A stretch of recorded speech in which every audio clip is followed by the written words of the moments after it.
Keith? Hey, memories? Oh, I haven't heard that for a long, long time, have you? I haven't heard that, mate, for, apart from, you know, getting the music for about 30 odd years, I reckon, you know, since I don't know when the last... They're still going in the UK, grounds? No, I don't think so, no. Yeah, alright. Anyway, hello and welcome to Blackmans Bay Studios. My name's Mick and this is my old mate Keith. And just recently Keith came up with what I thought was a very good idea. A trilogy of trilogies. And I thought, yeah, a bit of a clever old stick you are on the quiet, you Keith. Yeah, I did. I pinched it though. I pinched it off of Len Dayton because I don't know if you know that Len Dayton wrote a trilogy of trilogies. He did Game, Set and Match, Hook, Line and Sinker and Faith, Hope and Charity. So I thought that would be a good little topics for us, wouldn't it? So we're going to get on to Game, Set and Match, which has got a bit of a sports theme. Well, it's all sports theme. Various aspects of sport that we'd like to express an opinion on. Yeah. And let's start off with football, of course, and money in football. Yeah. There's a lot of money in football, Keith. There is. So where's it going? Well, I know the players get a lot of money, you know. Some of these players, you know, like your Messi, Ronaldo and Ibrahimovic, right? You know, they're on, you know, 400, this is Australian dollars, you know, 400 to 500,000 Australian dollars a week, right? Now, I'm of the opinion that I don't begrudge them that, because when you look at the money in sport and the turnover that some of these clubs have, and the turnover that some of the leagues have, and the competitions have, you know, the only place that, to me, that the money can go to, or the bulk of the money should be going to, is the players. Because if they don't perform, they're out. The club's finished, yeah. You know, I mean, Champions League, for instance, is to get into the Champions League, just to compete in the Champions League is worth $40 million. Yeah. Sorry, pounds. Yeah. £40 million to a club. Where it come home to me really was when Manchester United sold David Beckham to Real Madrid for 25 million. They put him in a number 23 shirt and they got all their money back for that transfer in how long? In shirt sales, Keith? In about 3 days. Global shirt sales of David Beckham, you know, they sold 100 million of them or something in about a week, you know. I mean, that's staggering. So the club is not out of pocket by paying 25 million? No. United just paid 28, was it for Lukaku? Right? Yeah. Was it 28 or was it more than that? I can't remember. But all the money's been recouped just on shirt sales alone, you know, because their global reach in the global market is phenomenal, you know. Yeah. And so, you know, when people say, oh, that's too much money, well, I'm sorry, I don't think it is too much money. Who else is going to get it? Yeah, that's right, you know. So, you know, it's like it's a shame that these big banks and things like that don't give the money, you know, that they earn to the people who are actually earning it. And I don't mean fat cats sitting in an office. No chance you know? of that. No. Anyway, we don't want to stop. We don't want to dwell on that. Don't want to talk about bank. So yeah, let's move on, Keith. Let's move on to the Olympics, because the Olympics has been in the news lately for what I would say is all the wrong reasons, wouldn't you? Yeah. Has it become a joke? Well, potentially. I think it's a joke. I think this really takes the biscuit that's coming up now, and that is the latest sport that's included in the next Olympics, although it being a demonstration sport. Yeah. But it's been classed as a sport, hasn't it? Yeah. So what is it, Keith? Cheerleading. Cheerleading. Yeah. An Olympics. There's even talk, believe it or not, of having pole dancing at the Olympics. Yes. Pole dancing. And it's been deemed that the game of bridge is a card game. Yeah. Not sport. That's right. Because they wanted the whoever the Bridge Association is, you know, they wanted to reclassify bridge as a sport. Bridge? Sport? Come on, eh? And where's it all going to end? Now they did some years ago. They did consider as a demonstration sport ballroom dancing. Yeah. So where's that come from? I know. I don't know. I just don't. And well, you have got a game that many years ago, used to be solely a pub game of darts. Yeah. They won't accept that. No. And yet they've got pistol shooting, Yeah. bow and arrow. You know, There's more people play darts around the world than some of these piss-arse little sports. You know, baseball. You know, baseball at the Olympics. Well, it is a team sport, isn't it? I mean, it's more of a sport. It's more of a sport than more bridge, acceptable than sort of pole dancing and cheerleading, isn't it?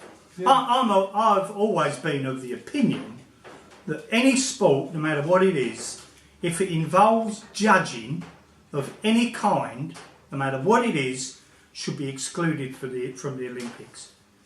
You know, because it's all subjective. You know, somebody says, "Oh, I reckon that was a great." Well, we've seen it with the boxing. You know, seen it with the boxing. How these judges have such an influence, and I don't know where they get it. Remember the American fighter in Seoul in the Seoul Olympics? Knocked 7 bells of shit out of that Korean bloke and lost on points. You know, it's a joke. Funny enough, boxing is probably the only sport that I can think of that comes to mind where I would disagree with you, because you do get you have had that problem in any judge sport, but boxing deserves its place in the Olympics. It's the noble sport, and I've always had boxing has always been special to me. Yeah, change the rules, though, Mick. I know. Change the rules so you don't have any judging. There's 2 blokes standing there, mate, until one drops on the floor. You know, it's sorted, isn't it? You know, you've got a winner. You know, everyone's a winner. Just diving and all that, nah. You know, right. eh? Okay. You know, gymnastic, nah. Come on. On that, we'll move on. Yeah. So I want to ask you a question, Keith. Yeah. About another sport. Yeah. What has happened to Australian tennis?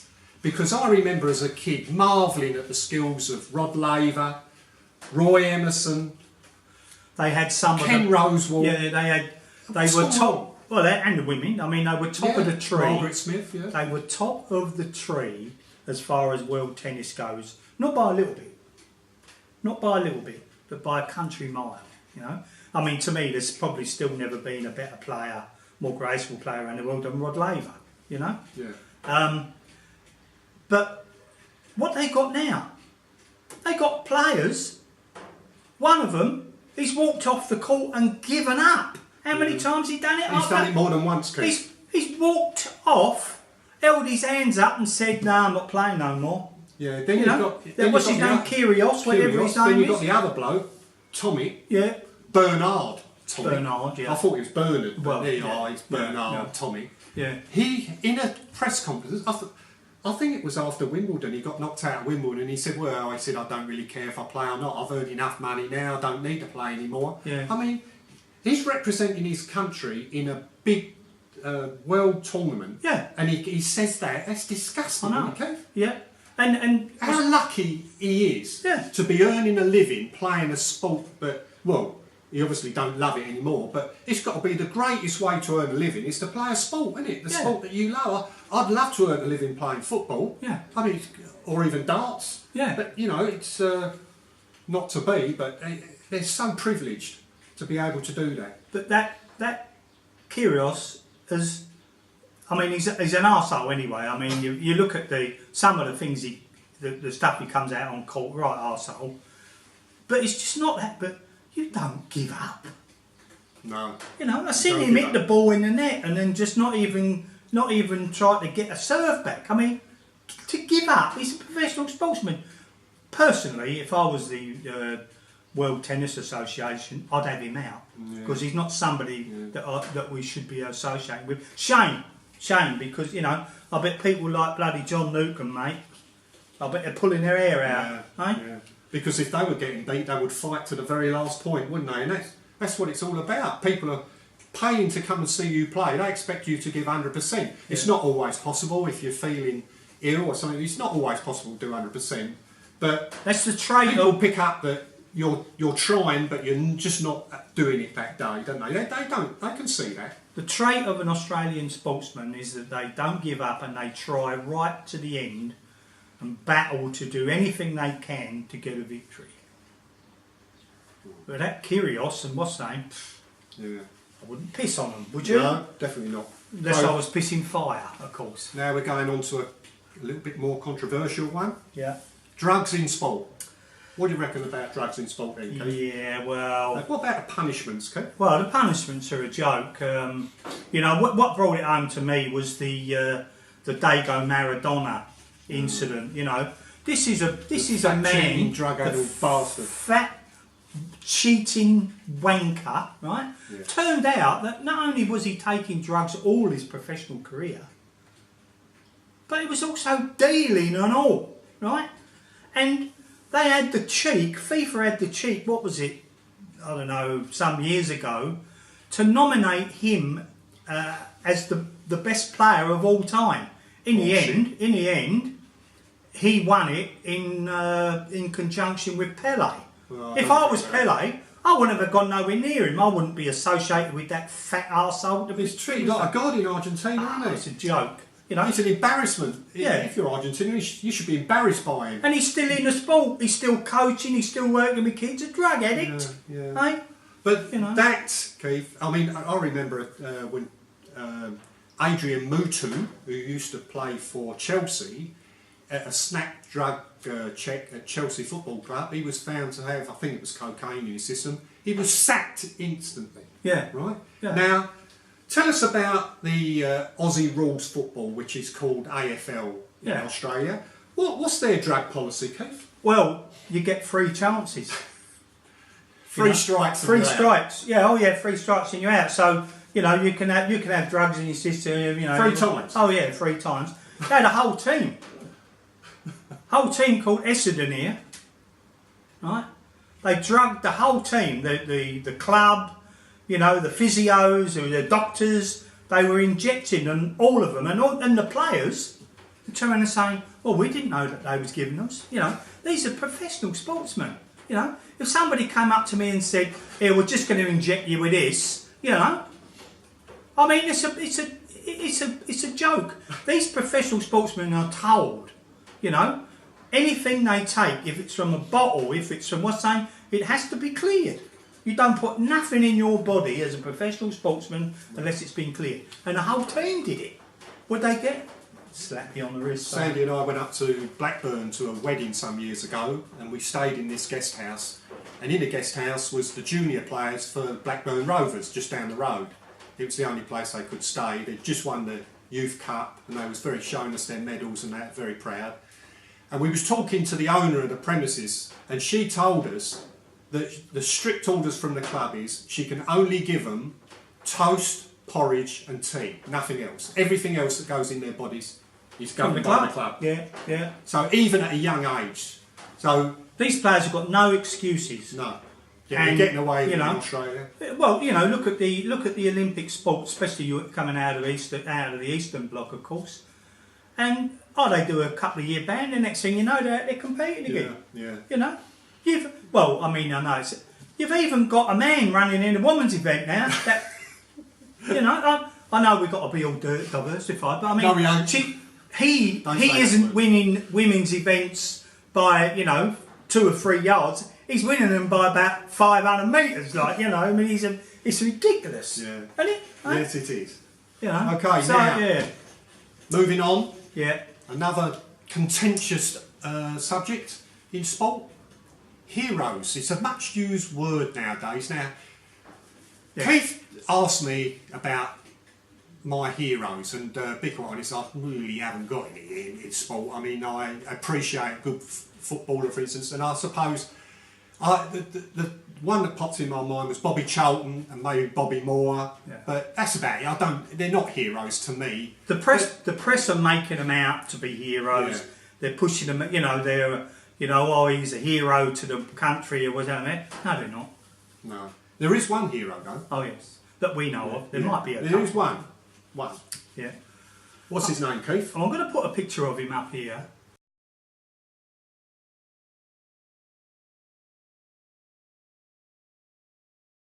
This is a picture of Harry Gregg. Now, Harry Gregg was a former Manchester United goalkeeper. This man is a full-blown 100% hero. Because at the 1958 Munich air crash, which killed, you know, umpteen people and wiped out half the Manchester United team, Harry Gregg went back inside the plane and saved 3 people's lives. He saved a woman and her daughter, dragged them out of a burning plane, and it was found out later that the woman was pregnant as well at the time. So 3 lives he saved there. Not only that, when he came out, he also moved a lot of players and a lot of the passengers away from the burning wreckage. That is hero. Yeah. Isn't it? Yeah. You know? So that's what we've got to teach the kids of today. That is what a hero's about. It's not about some prat banging a ball up and down, you know, kicking a ball up a field or whacking it, you know, or even hitting the ball into the net and walking off, you know. It's not about that. You can be inspired by a player, can't yes, you? You can go to a football match and see it and a player, and all you want to do is get out and kick a ball about based on that performance. Yeah. So. And I mean, Harry's getting on a bit now. If he dies, if it's anybody deserves a national funeral, it's him. You know. Yeah. So they're the people you should be looking up to in our book, aren't they? Yeah, that's right. Yeah. All right.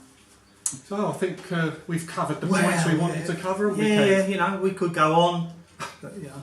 And on. And on. All right. Well, we hope you enjoyed this. The first of the 3 trilogies, and we'll be back very, very soon with another one. Yes, won't we? We will. So, you know, the next one's going to be called Hook, Line and Sinker. So, see if you can guess what that one's about. I'll give you a little clue. It's got nothing to do with fishing. All right. Okay. Well, actually, no, it might do. No, well, it could be, couldn't it? You know. All right. Okay. Thanks for watching. We'll see you soon, Tom. Bye-bye. Bye. This has been a Blackmans Bay Studio production.